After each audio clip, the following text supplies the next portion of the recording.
Stocks climb as the US lifts 25% penal tariff ahead of the reduction to 18% on a swath of Indian exports. PSU banks, realty and industrials are the big gainers, while FMCG and oil and gas trade soft. State Bank of India delivers strong Q3 growth and ups FY26 guidance, lifting the expectations of overall credit growth. The recalibration of deposit insurance premium by DICGC is another booster for banks. DPAM receives 2 bids for IDBI Bank, likely from Fairfax and Emirates NBD, even as Kotak Bank bows out. Meanwhile, the boards of PFC and REC give their nods to a proposed merger. Commerce Minister Piyush Goyal tells CNBC TV18 that the order reducing US tariff to 18% for a big section of Indian goods is expected this week. He adds that he will take up the Section 232 tariffs in negotiations.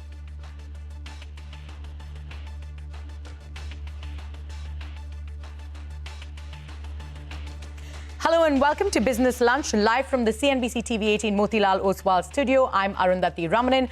Good afternoon, guys. It's a great start to the week. You know, the details of that US-India trade deal which has come out is a big positive for the markets. So as you can see, the Nifty and the Sensex, both of them 0.5% in the green. Nifty at 25,841 as we speak. The mid-cap index is the big outperformer, 1.3% in the green. The Nifty Bank also outperforming the blue chips by a small bit. And if you take a look at the sectors as well, it's the PSU banks that are doing really well and outperforming. It's the top sectoral gainer. And that's after SBI's results came out, and that stock is gaining over 6% on good Q3 numbers. Indian Bank, as you can see on your screen, is also over 3% in the green.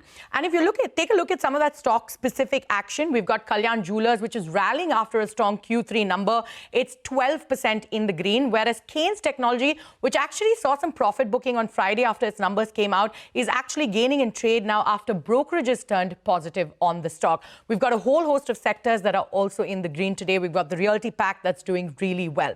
But moving on, as explained, banks are in focus. Let's go to Gaurav for a quick wrap on PSU Bank earnings, valuations, and the insurance premium impact. And we'll follow it up with some key takeaways from the SBI management. Gaurav, over to you. Well, as if you look at PSU Bank's index, it is up more than 3%, and there are few key reasons. First, let's talk about SBI. Now, the bank reported very good set of number, around 15.5% of growth in terms of loan book, and they have also upped the guidance from 12 to 14% to 13 to 15%. In terms of asset quality, also the bank actually reported good set of numbers. In fact, the net NPA number is actually at the lowest level in the last 20 years. And even if you look at profit, that increased almost by 25% on a year-on-year basis. Apart from that, when we look at the overall PSU pack, in third quarter, we saw earnings impact was actually positive for most of the PSU banks. In the likes of, if you look at Bank of India, that reported net interest margin expansion of around 16 basis points. We saw Indian Bank and Union Bank actually reporting healthy set of numbers with ROA expansion in the quarter-on-quarter numbers. On the flip side, we also saw some of the banks who were actually on the losing side, in the likes of PNB, where we saw NIM decline, and at the same time, Canara Bank also reported the same set of number where we saw NIMs decline for the bank.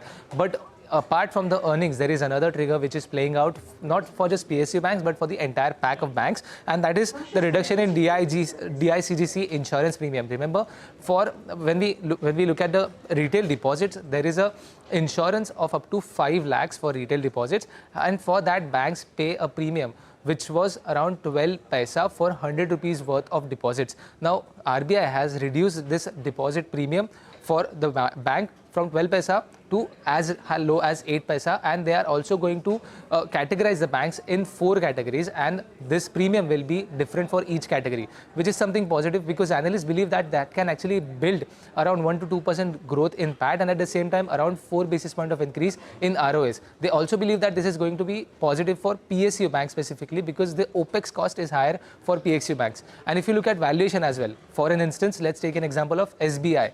Even if you compare SBI's growth and the valuation, it is still at a bit discount to the top 5 private sector banks at 1.8 times price to book. So all in all, for PSUs, valuation is in favor, the news flow is in favor, and as a result, we are seeing some gains following for the bank, specifically in PSU index today.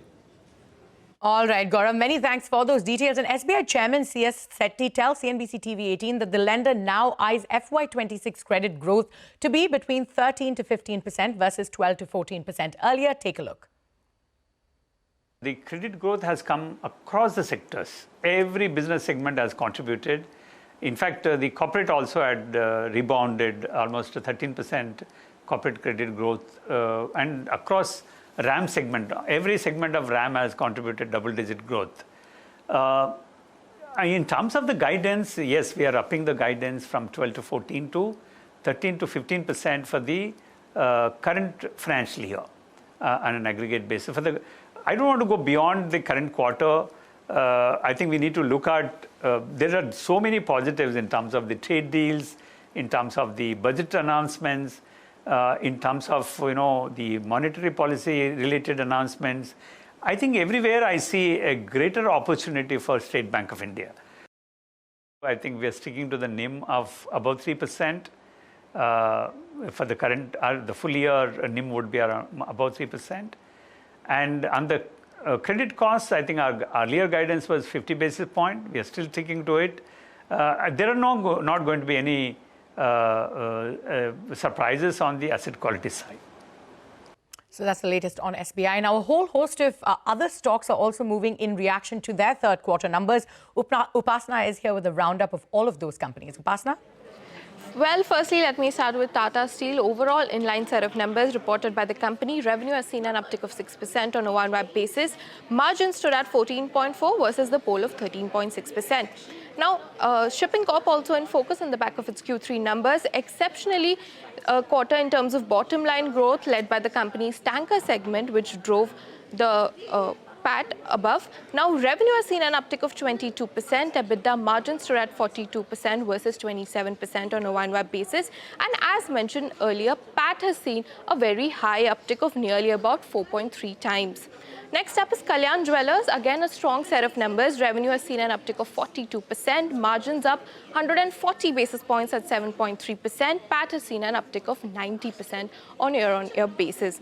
Next up is JK Tyres. Company has reported overall a healthy Q3. Earnings see a big improvement from a low base on a one-web basis. Revenue has seen an uptick of 15%. EBITDA up 81% and margins stood at 13.5% versus 8.6% on a one-web basis.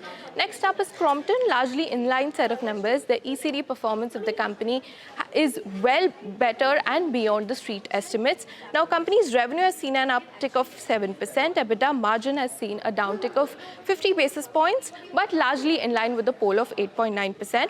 PAT has seen a downtick of 10% on a year-on-year basis. And lastly, coming to Sun TV, 47% growth in other expenses, which has hurt the profitability of the company. Net profit down 11%, revenue up 4%, and margins stood at 48.7% versus 53.7% on one-web basis. So all in all these stocks on our radar today on the back of its Q3 numbers.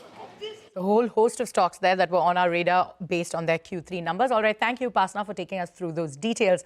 On that note, it is time for us to head into a short break, but more news and updates coming up on the other side. Stay tuned.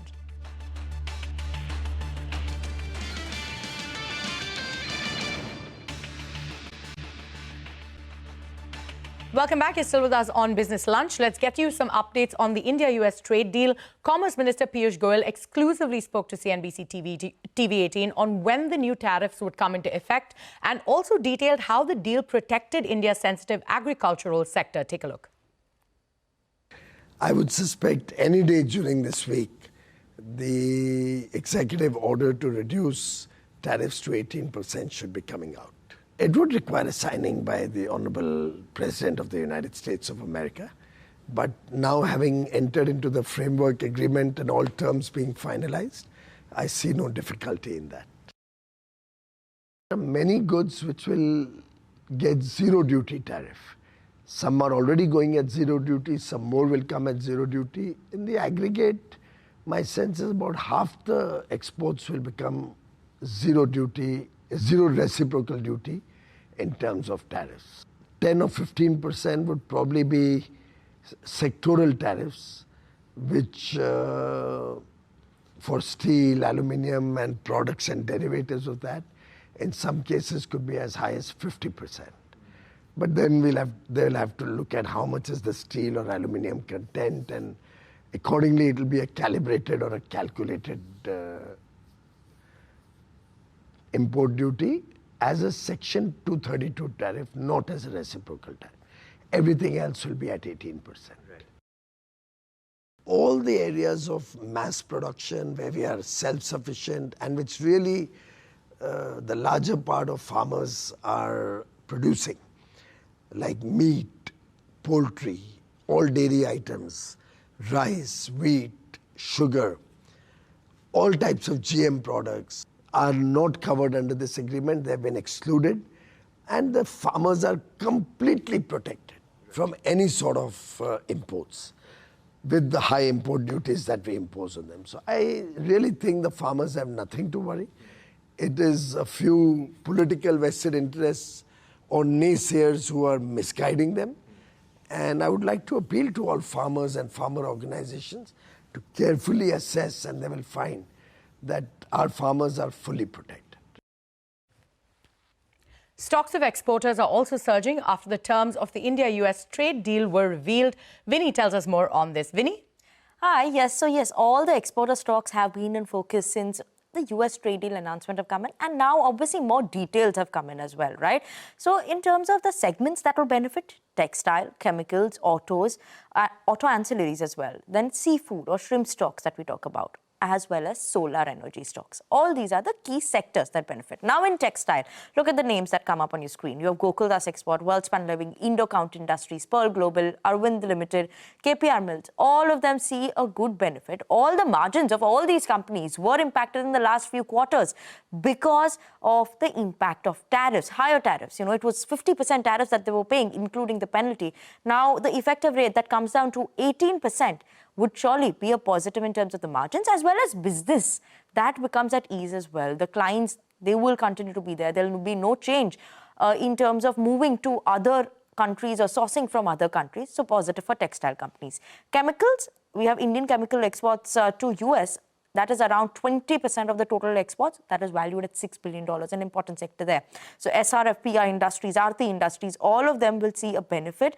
And this will obviously help export volumes also improve for the companies. Auto ancillaries. Now, India will get an exemption under Section 232 for auto and auto parts. So, who benefits? Tata Motors. And why? Because 33% of JLR's volumes come in from US. Now, do not forget, JLR accounted for around 86% of Tata Motor passenger vehicles consolidated revenue in FY25. Sona BLW, the US exposure is 40%, Bharat Forge is around 38% to North American markets. Balkrishna Industries 7%, and Eicher Motors, small portion, but 2% of the revenue. For Royal Enfield, volumes, actually not revenue, but volumes come from the US market. Seafood stocks, because US is one of the important and critical markets for Indian exports of these shrimp exporters, frozen shrimp, which accounts for around 41% of the total export volume. So Avanti Feeds, Apex Frozen, then you have Coastal Corp, Waterbase, IFB Agro, all these are beneficiaries there. And lastly, solar panel companies, solar energy companies. Wari Energies, around 30% exposure is in exports, and around most of that is coming in from the US market. MV Photovoltaic have good exposure in terms of exports, as well as Vikram Solar. So they do have some exposure to the US markets, all these companies, and that is why these are some of the beneficiaries. All right, Vinny. So a whole host of sectors that are going to benefit from this India-US trade deal. Many thanks for taking us through those details. But on that note, it is time for us to head into another short break. More news and updates follow on the other side. Stay tuned.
Welcome back. You're still with us on Business Lunch. Let's take a look at where the markets are at. Sensex and Nifty, both of them still gaining, holding on to their gains, both of them 0.5% in the green. If you take a look at the Nifty, it's at 25,848 as we speak, 155 points in the green.